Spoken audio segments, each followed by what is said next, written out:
हिंदुस्तान में तो पूछे कि आपने इतने इलेक्शन लड़े 2014, 2019, आपने किसी मुसलमान पसमाना को टिकट दिया? ये पसमाना कहते मुसलमानों के वोट को डिवाइड करना चाहते हैं ताकि झूठी हमदर्दी देके कुछ लोग उनके हक में भी वोट देना। लेकिन अगर ईवीएम में मैनिपुलेशन नहीं कर पाते तो ये 150 भी टच कर जाए मुझे बड़ी हैरत होगी।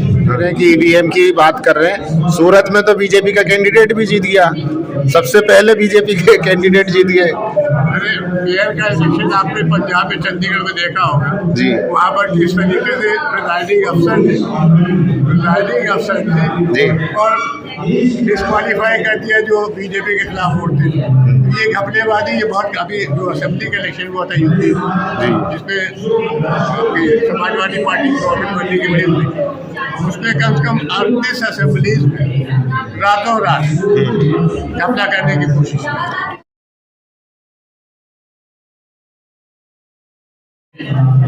सामाजिक सम्मेलन में जो बातें उठाई जा रही हैं वो इस पर आधारित है कि हमारे मुल्क की जो बड़ी आबादी है उसमें ओबीसी तकरीबन 60% है, उसमें 1/4 मुसलमान ओबीसी पठाना कम्युनिटी 23% शेड्यूल कास्ट और 30% हो गए। लगभग 90% आबादी ऐसी है जो गरीबों पर जो पिछड़े समाजी तरीके से तालीमी तरीके उनके साथ कभी इंसाफ नहीं किया, उनके हक में ये सम्मेलन हुआ है। और अब कांग्रेस के वर्कर की इसी जिम्मेदारी है कि जो राहुल जी ने गारंटियाँ दी हैं बच्चे उनकी बातों को वोटर तक पहुँचाते हैं। अगर वोटर्स को मालूम हो जाएगा कि आरएसएस में बीजेपी वाले खाली हिंदू मुसलमानों को लड़ाने की बातें करके अपना फायदा उठाना चाहते हैं, बंधन मार्च करना चाहते हैं, तो बड़ी तादाद में अभी भी एंटी बीजेपी तबका है। 62% करीब वोट शेयर 2019 का वो बीजेपी के खिलाफ है, उनके पास सिर्फ 80% वोट है, तो और उसमें इजाफा हो सकता है एंटी बीजेपी वोट में। ठीक नहीं यहाँ पर आकर राहुल गांधी हिस्सेदारी की बात करते हैं, उधर दूसरी तरफ प्रधानमंत्री मोदी का भाषण आपने सुना है कि किस तरह से कहते हैं कि जो देश की संपत्ति है वो मुसलमानों में बांट दी जाएगी अगर कांग्रेस की पार्टी रहती है सरकार। समझ में नहीं आता कि आरएसएस वाले और बीजेपी वालों को हिंदुस्तान की इतनी बड़ी आबादी के बारे में इतनी भी जानकारी नहीं है कि बेचारे 14% के मुल्क में 2011 के आंकड़े के साथ और सबसे गरीब तबकों हिंदुस्तान के मुसलमान शेड्यूल कास्ट से भी पिछड़ गए। ये स्ट्रक्चर कमेटी ने भी कहा है, कुंडू कमेटी ने भी कहा है, रंगनाथ मिश्रा कमीशन ने इतना गरीब तबका 81-82% हिंदुओं का क्या बिगाड़ेगा, उनसे डराते रहते हैं। एक्चुअली ये वही तरकीब है जो अंग्रेज़ों के ज़माने में हिंदुस्तान की आज़ादी की तहरीक को कमज़ोर करने के लिए अंग्रेज़ों ने शुरू, जब सारे हिंदुस्तान के लोगों ने मिलकर अंग्रेज़ों को उखाड़ने की कोशिश की बात देखते हैं उस वक्त उन्होंने हिंदू और मुसलमानों के बीच में काफ़ी पैदा किया। लोग आगे मगर ये कामयाब नहीं हो। अब लोग बहुत पढ़े लिखे हैं, बैकवर्ड में, महिलाओं में, शेड्यूल कास्ट में, आदिवासियों तक में तालीम बहुत। अभी 2024 के जो 2021 के आंकड़े आए उसमें शेड्यूल ट्राइब की जो परसेंटेज है हायर एजुकेशन वो 8% करीब हो गई, जबकि मुसलमानों की परसेंटेज सिर्फ 4%। सभी तबकों में पढ़ाई लिखाई जब होगी तो समझ में आएगा कि आरएसएस बीजेपी वाले बिना वजह का नाटक करते रहते हैं और ये काम नहीं करते। क्योंकि ये बताना चाहिए कि 10 साल में किया क्या है, हिंदुस्तान को आगे बढ़ाने के लिए बनाने में क्या किया। इसके ज़माने में -23% इकनॉमी की रफ्तार गई।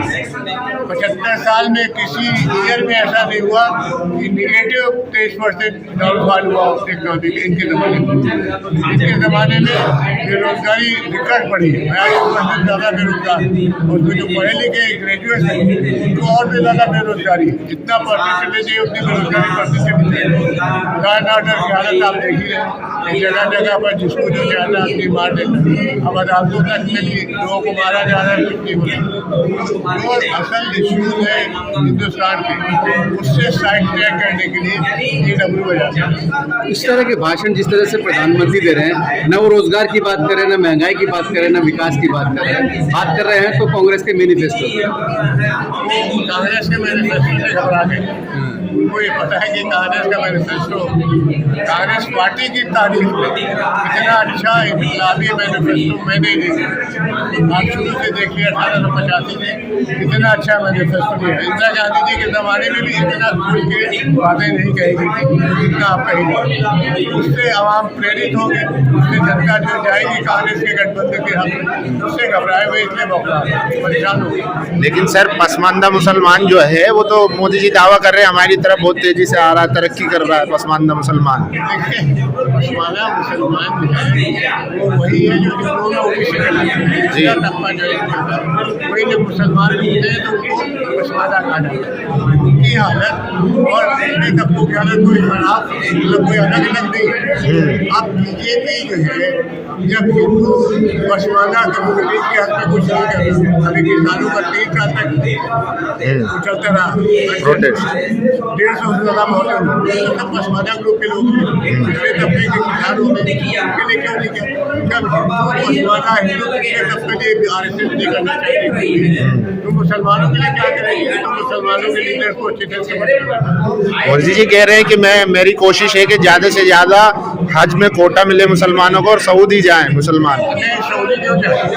हिंदुस्तान में तो पूछे कि आपने इतने इलेक्शन लड़े 2014, 2019, आपने किसी मुसलमान पसमानदा को टिकट दिया? 400 आपके 500 की पार्लियामेंट है, एक तो टिकट दे दिया होगा। अगर पसमानदा के लिए हरियाली आंसू बहाने थे तो कम से कम आंसू पोछने के लिए एक रुमाल तो देते। ये लोग अव्वल दर्जे के झूठे और मक्कार तबके के लोग ये पसमानदा कहते मुसलमानों के वोट को डिवाइड करना चाहते हैं ताकि झूठी हमदर्दी दे के कुछ लोग उनके हक में भी वोट देना। लेकिन सर वो दावा कर रहे हैं कि 400 पार का, तो क्या लग रहा है आपको 400 पार हो पाएगा? 400 पार हो जाएगा अगर ईवीएम मशीन में खरीदी करेंगे। ईवीएम की मशीनों में प्रोफेसर साबरसादी सरकार का नाम सुना, साबरसादी दास का नाम सुना होगा। जी जी, ये अशोका यूनिवर्सिटी में एसोसिएट प्रोफेसर टेक्नोलॉजी, उनकी रिसर्च में पाया गया है कि 2019 में कम से कम 9 पार्लियामेंट की जहाँ मार्जिन कम था वहाँ बीजेपी ने ईवीएम को ठगा है, ये मैनिपुलेट किया। अगर ये मैनिपुलेट करेंगे तो 400 क्या 500 पूरी ले जाए। लेकिन अगर ईवीएम में मैनिपुलेशन नहीं कर पाते तो ये 150 भी टच कर जाए तो मुझे बड़ी हैरत होगी। लेकिन सर आप कह रहे हैं कि ईवीएम की बात कर रहे हैं, सूरत में तो बीजेपी का कैंडिडेट भी जीत गया, सबसे पहले बीजेपी के कैंडिडेट जीत गए। अरे मेयर का इलेक्शन आपने पंजाब में चंडीगढ़ में देखा होगा जी, वहाँ पर जिस तरीके से प्रिजाइडिंग अफसर थे जी, और डिस्क्वालीफाई कर दिया जो बीजेपी के खिलाफ वोट थे। ये घपलेबाजी ये बहुत अभी जो असेंबली का इलेक्शन हुआ था यूपी जिसमें समाजवादी पार्टी की गवर्नमेंट बनने की वजह हुई, उसमें कम से कम 38 असेंबलीज में रातों रात घपला करने की कोशिश की। सर आप भी ब्यूरोक्रेसी में रहे हैं, IAS रहे हैं, तो क्या लग रहा है इस टाइम जो जब वोटिंग होती है, क्योंकि अभी कैराना से भी खबरें आई थी कि जो मुस्लिम महिलाएं हैं उनको जो है पहचान के लिए उनका नकाब उतारा जा रहा है, बुर्का उतारा जा रहा है या परेशान करा जा रहा है एक तरह से, तो क्या लग रहा है जो ब्यूरोक्रेसी है पूरा सरकार के प्रभाव में है, RSS आइडियोलॉजी की है? ब्यूरोक्रेसी के वो लोग जो लालची है जिनको ये उम्मीद है कि वो गवर्नमेंट की डफली बजाएंगे तो उनको अच्छी जगह मिल जाएगी, वो लोग यकीनन गवर्नमेंट की पैरवी करते हैं, गवर्नमेंट के तौर पे काम करते हैं। अभी तो ये असेंबली के इलेक्शन में और उसके चंडीगढ़ के मेयर के इलेक्शन में और जिन लोग पार्लियामेंट का जिक्र किया साथी घपला हुआ है, बिना अफसरों के मिले हुए घपला क्यों?